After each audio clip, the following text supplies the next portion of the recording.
Hi, this is Stephanie Gordon. I'm the owner of Gordon Property Management in San Francisco, and I wanted to give a little advice on hiring a resident manager. If your building has more than 15 units, you need to have an on-site resident manager. But what you want to do is you want to be careful about how you hire this person and how you determine or how you name their apartment unit. You do not want them to end up with, in San Francisco, a rent-controlled unit, and you don't want them to be able to stay in that unit should you fire them or they quit. So instead of giving them a tenancy agreement, you want to make sure that they have a license to occupy that unit.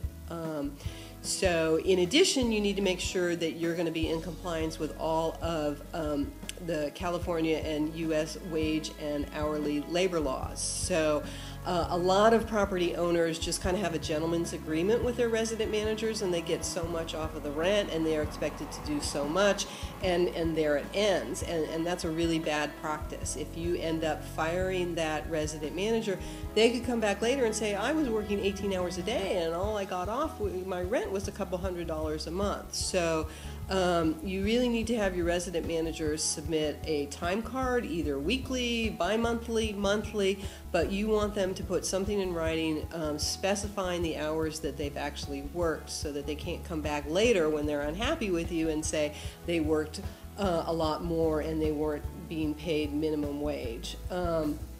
As far as minimum wage goes, if you're computing part of the value of the apartment towards minimum wage, it can only be 2/3 of the fair market value. So if they're getting a free apartment, you can't value that apartment at whatever is market rate. It's 2/3 of it. So if you have a resident manager and you don't have a written agreement and you're not getting regular timesheets from them, I really, really recommend that you consult with an employment attorney who's knowledgeable on this subject. Everything might be fine now, but you go to fire that person and you could find yourself in a lot of trouble. So Stephanie Gordon, Gordon Property Management. Thank you.